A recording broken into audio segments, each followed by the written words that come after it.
লামিয়া শুভ্রের কথায় আর কিছু না বলে নিজের হাতের ঘড়িতে দেখল 10টা বাজে। পেট গুড়গুড় করছে, ভীষণ ক্ষুধা পেয়েছে, কিন্তু বলতে পারছে না। কথা বলে আরো ক্ষুধা লাগবে, তাই কোনো কথা বলল না। শুভ্র আর চোখে লামিয়ার দিকে তাকিয়ে গাড়ি চালাতে লাগলো। কিছুক্ষণ পর গাড়ি থামালো একটা রেস্টুরেন্টে। শুভ্র পাশ ফিরে তাকাতেই দেখলো লামিয়া ঘুমিয়ে গিয়েছে।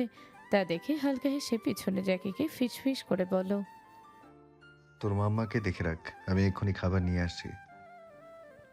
বলে গাড়ির দরজা লক করে চলে গেল খাবার আনতে। প্রায় 5 মিনিট পর খাবার এনে গাড়িতে উঠে বসলো। পাশে তাকিয়ে দেখলো সিটে মাথা রেখে ঘুমাতে লামিয়ার বেশ কষ্ট হচ্ছে।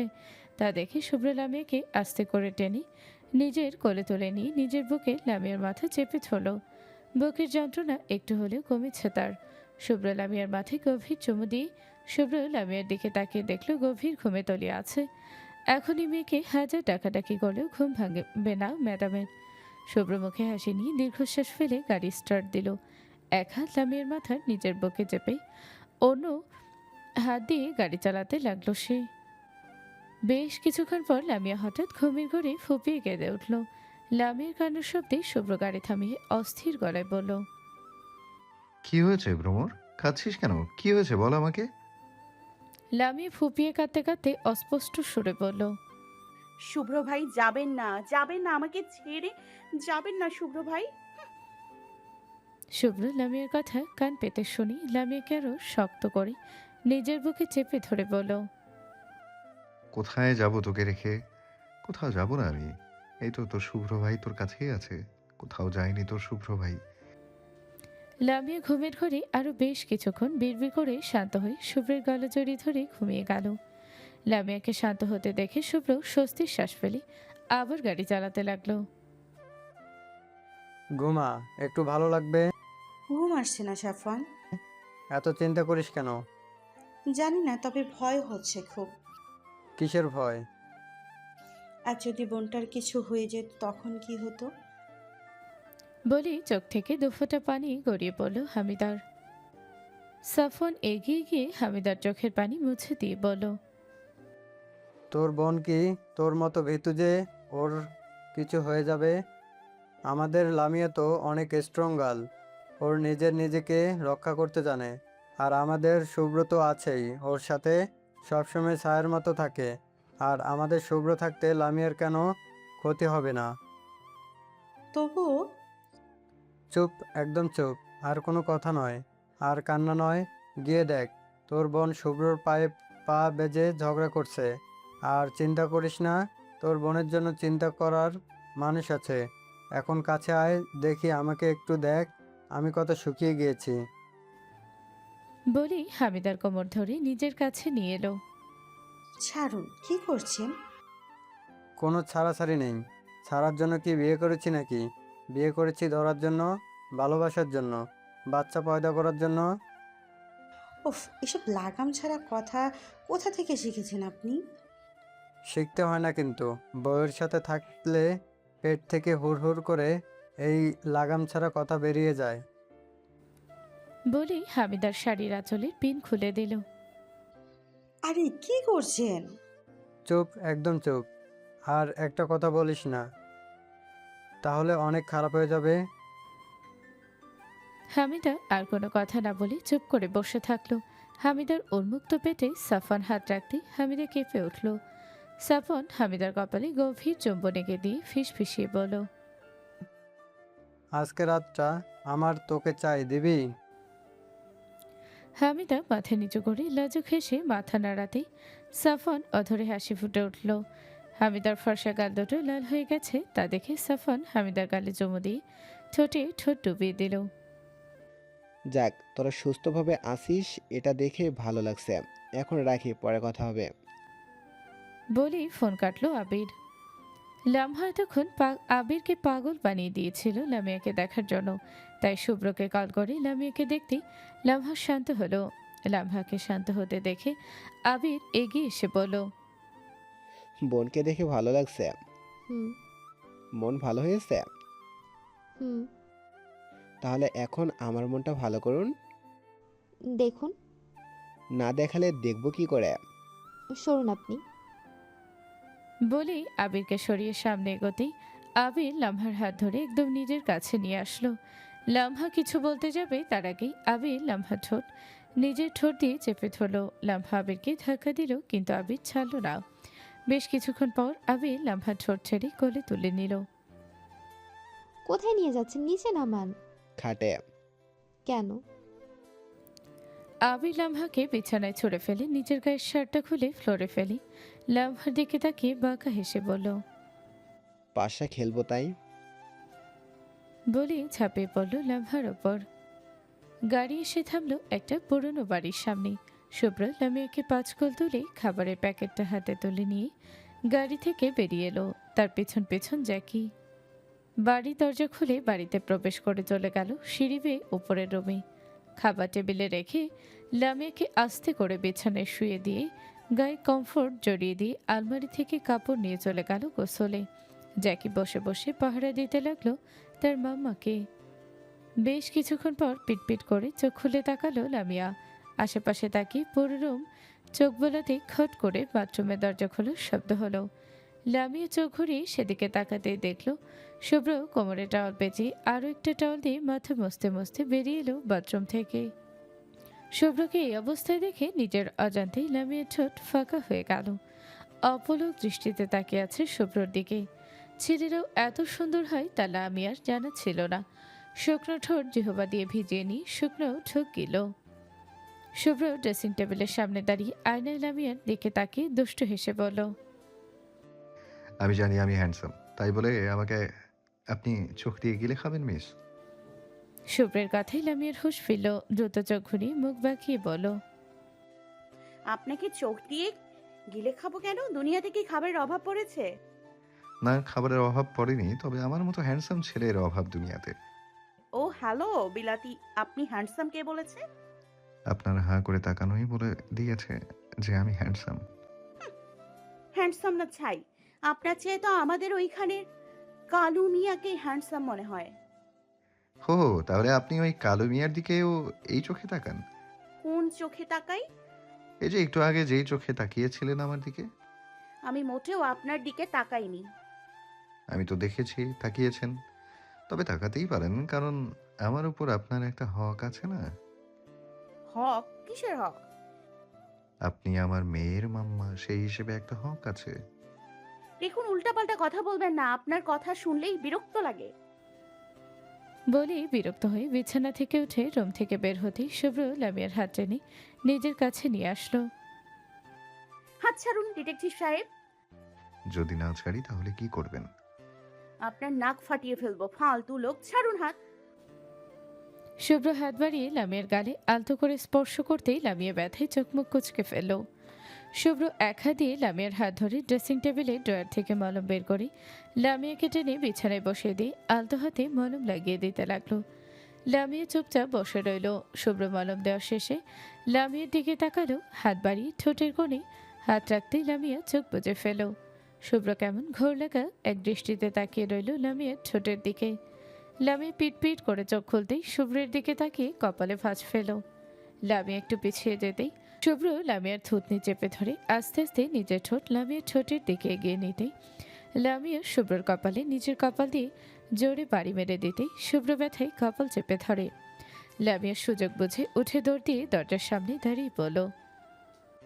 লুচু লোক, সব সময় খালি ছোঁয়ার ধান্দা করে, ধান্দাবাজ লোক। শুভ্র কপাল ঘষতে ঘষতে উঠে দাঁড়িয়ে বলল। চুরি না করেও যখন চোরের অপবাদ দিচ্ছেন, তো আজ ধান্দাবাজ কত প্রকার ও কি কি আপনাকে দেখাবো, দাঁড়ান আপনি। বলে এগিয়ে গেল লামিয়ার দিকে। এই খবরদার কাছে আসবেন না আমার। ঠিক আছে, আমি কাছে যাব না, তবে আপনি আমার কাছে আসুন। না, আমি যাব না। তাহলে আমি আপনার কাছে যাব।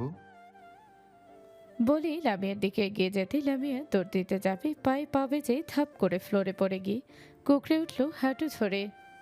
তা দেখে শুভ্র অস্থির হয়ে দৌড়ে লামিয়ার কাছে গিয়ে লামিয়ার পা ধরে অস্থির গলায় বলল। কোথায় ব্যথা পেয়েছিস সোনা? লাগেনি তো বেশি? জান জান, বেশি ব্যথা পেয়েছিস? বলেই চুপ হয়ে গেল শুভ্র। লামিয়া অবিশ্বাস্য চোখে তাকিয়ে আছে শুভ্রের দিকে। শুভ্র আস্তে আস্তে মাথা তুলতেই লামিয়ার চোখে চোখ পড়ল। লামিয়া যেন পাথর হয়ে আছে। এক দৃষ্টিতে তাকিয়েছে শুভ্রের দিকে। মুখ থেকে কোনো কথা বের হচ্ছে না তার, যেন কথা বলার ভাষা হারিয়ে ফেলেছে লামিয়া।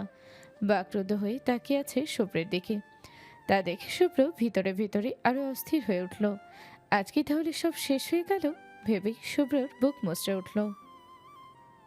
মাঠের চারপাশে বিজয়ের উল্লাস। খানও ইসলাম বাড়ির মেয়েরা হৈ হৈ করছে, কারণ আজ ক্রিকেট ম্যাচে তাদের বাড়ির ছেলেরা জিতেছে। সবাই শুভ্রকে বাহবা দিচ্ছে। শুভ্র তাদের দেখে হাসছে, মূলত তার কারণেই জিতেছে তাদের টিম। শুভ্র হাসতে হাসতে হঠাৎ হাসি থামিয়ে আশেপাশে চোখ বুলিয়ে নিতেই তার ভ্রুজোড়া কুঁচকে ফেল। সবাই এখানে, কিন্তু লামিয়া কোথায়? আজকে সে আসেনি।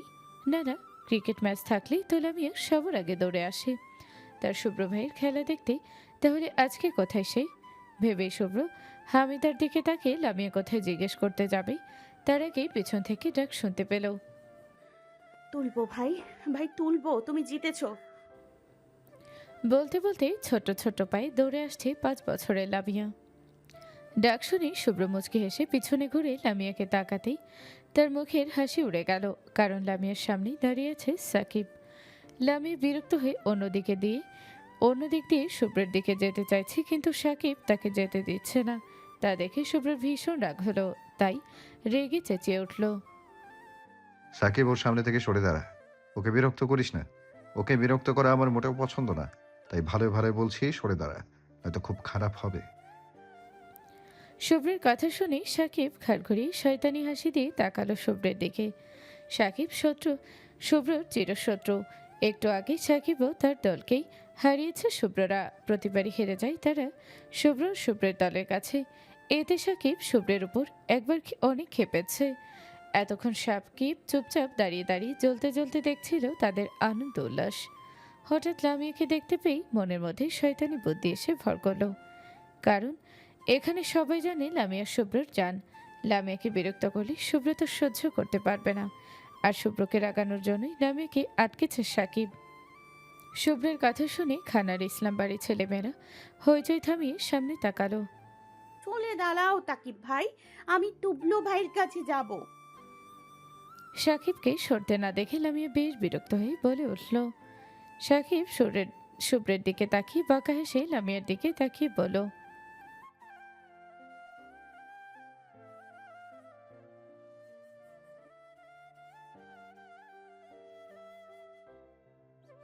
কেন জিতে দিবা না? চলে দাঁড়াও, আমি যাবো। তুবলু ভাই কিন্তু বলো না। দেখো, তাকিব ভাই যেতে দেয় না তোমার কাছে। বলেই বেশ অসহায় চোখে তাকালো শুভ্রর দিকে। সাকিব, সরে দাঁড়া, আর ওকে আমার কাছে আসতে দে। আমি শেষবারের মতো বলছি। দাঁতে দাঁত চেপে বলল শুভ্র। রাগ দেখে বলল সাকিব। সাকিব, রাগাস না আমাকে। ওর থেকে সরে দাঁড়া।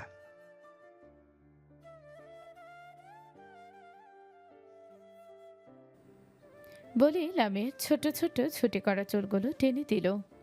সাকিব চুল টান দিতে লামিয়া ব্যথায় আহ বলে উঠতেই শুভ্র রেগে দৌড়ে গিয়ে সাকিবের নাকে ঘুষি মেরে বসলো। সাফওয়ান, রাশেদ, লাবিব, আবির, জাহিদ সবাই দৌড়ে গিয়ে ফেরালো। নাকে ঘুষি পড়তেই সাকিবের নাক থেকে রক্ত বেরিয়ে এলো। রক্ত দেখে সাকিব আরও রেগে গেল। লামিয়া ভয়ের তো দৃষ্টিতে দাঁড়িয়ে দাঁড়িয়ে দেখছে সব। সাকিব পাশে তাকিয়ে দেখল শুভ্র রাগে ফুঁসছে, আর তাকে রাশেদ ধরে রেখেছে। তা দেখে সাকিব দৌড়ে গিয়ে লামিয়াকে ধাক্কা দিয়ে ফেলে দিল, কারণ এই মেয়ের চুল টানার কারণে শুভ্র তার নাক ফাটিয়ে দিয়েছে। তাই সে রেগে লামিয়াকে ধাক্কা দিয়ে ফেলে দিয়েছে। সাকিব লামিয়াকে ধাক্কা মারতেই লামিয়া তাল সামলাতে না পেরে ঠাস করে পড়ে গিয়ে কপালে ইটের টুকরো লেগে একটুখানি কেটে যেতেই গল গল করে রক্ত বেরিয়ে এলো। রক্ত দেখে লামিয়া জোরে চিৎকার করে উঠল। হঠাৎ সাকিবের এমন কাণ্ড লামিয়া রক্তাক্ত অবস্থায় দেখে সবাই ভয় পেয়ে গেল। কেউ ভাবতে পারেনি সাকিব লামিয়াকে ধাক্কা দিয়ে ফেলে দিবে। শুভ্র লামিয়াকে রক্তাক্ত অবস্থায় দেখে দৌড়ে লামিয়ার সামনে বসে কপালে হাত চেপে অস্থির কণ্ঠে বলে উঠল, আমার সোনা, এই সোনা পাখি, উঠ। কি হয়েছে তোর? বেশি কষ্ট হচ্ছে তোর? এই সোনা, চোখ চোখ খোল। বল আমাকে, বেশি কষ্ট হচ্ছে? জান, বেশি কষ্ট হচ্ছে? কথা বলছিস না কেন? এই সোনা পাখি। হামিদা, রাশেদ, আরিফ, লামহা, সাফন, আবির, হাফসা, ফারিয়া, ছবি, তাইব, লাবিব, তাইবা, মাহির, ফাহিম, শারমিন সবাই লামিয়াকে ডাকছে, কিন্তু লামিয়ার কোনো সারা শব্দ নেই। দেখে হামিদা কেঁদে উঠল। শুভ্র চোখ বেয়ে টুপটুপ করে পানি পড়ছে। সাকিব ভাই জড়সড় হয়ে দাঁড়িয়ে আছে। হঠাৎ মাহির চুপচাপ উঠে দাঁড়ালো। পাশ থেকে ক্রিকেট ব্যাট হাতে তুলে দৌড়ে সাকিবের পায়ে বাড়ি বসিয়ে দিল। সাকিব ব্যথায় চিৎকার করে মাটিতে বসে পড়তেই তাইব দৌড় দিয়ে সাকিবকে ইচ্ছা মতো মারতে লাগলো। সাকিব তাদের বড় হয়, মারতে বেশ কষ্ট হলেও কষ্ট হচ্ছে তাদের। কিন্তু আজকে এই ছেলেকে মেরেই শান্ত হবে তারা দুজন। তাদের বোনকে ধাক্কা দিয়ে ফেলে দাও, সাথে মিটিয়ে দিবে। শুভ্র তা দেখে চোখ মুখ শক্ত করে চোখ মুছে হামিদার কাছে লামিয়াকে দিয়ে দৌড়ে গিয়ে সাকিবকে ইচ্ছে মতো পেটাতে লাগলো। রাশেদ, সাফওয়ান, আরিফ, আবির, জাহিদ, লাবিব ও দৌড়ে গিয়ে শুভ্রকে না ছাড়িয়ে ইচ্ছে মতো মারল সাকিবকে। সাকিব মার খেয়ে কেঁদে উঠে বলল,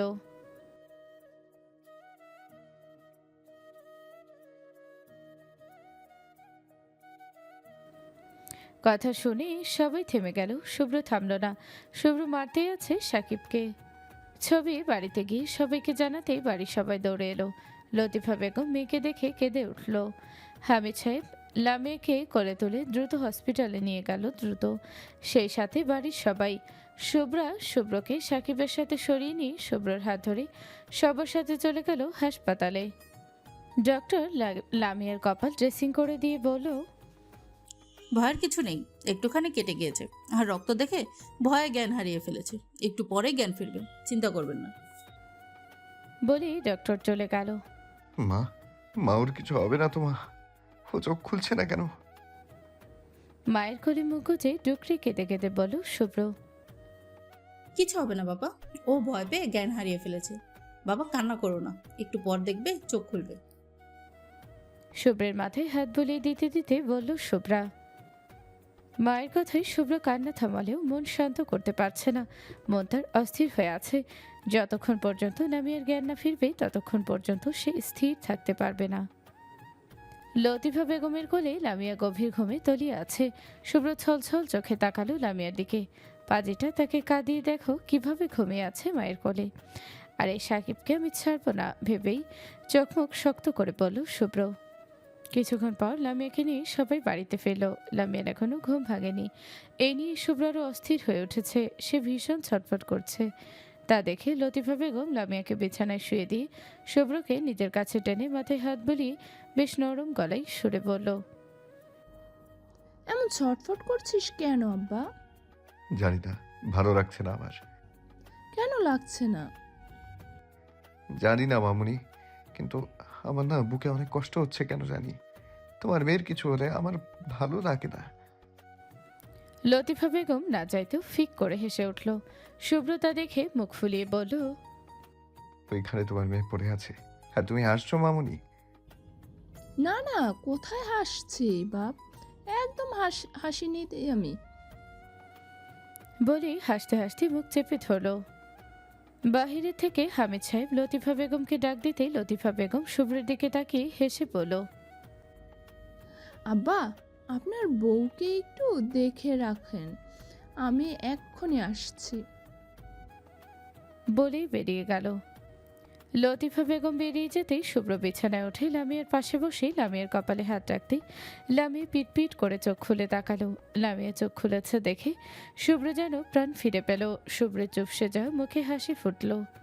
লামিয়া চোখ খুলতেই শুভ্রকে দেখে ঝটপট শোয়া থেকে উঠে বসে দাঁত কিলিয়ে হেসে বলল, টুবলু ভাই। লামিয়ার কথা শুনে হেসে উঠল। তারপর গালে হাত বুলিয়ে দিয়ে আদরি গলায় বলল, সোনা, তোর কি কপালে বেশি ব্যথা করছে? লামিয়া হাসি মুখে মাথা ডানে বামে নাড়ালো। তা দেখে শুভ্র হেসে লামিয়ার কপালে চুমু খেয়ে বলল, ব্যথা হবে কেন? তুই তো আমার স্ট্রং সোনা। স্ট্রং মানে কি টুবলু ভাই? ওইটা স্ট্রং হবে, স্ট্রং না সোনা। আর স্ট্রং মানে হলো শক্ত, শক্তিশালী, মজবুত। আর আমার সোনা তো অনেক শক্তিশালী, তাই না? টুবলু ভাই, আমি অনেক স্ট্রং। শুভ্র হেসে বলল, ওইটা স্ট্রং হবে। Strong strong. স্ট্রং। শুভ্র ঠোঁট চেপে লামিয়ার দিকে তাকিয়ে দীর্ঘশ্বাস ফেলে হালকা হাসল। এই মেয়েকে এখনো পর্যন্ত তার নিজের নামই ঠিকভাবে শেখাতে পারল না, আর এই স্ট্রং শেখানোটা তো বিলাসিতা ভেবেই শুভ্র ভিতরে ভিতরে দুঃখ প্রকাশ করলো। লামিয়া শুভ্রকে এটা সেটা বলে খিলখিল করে হাসছে। শুভ্র এক গালে হাত রেখে লামিয়ার দিকে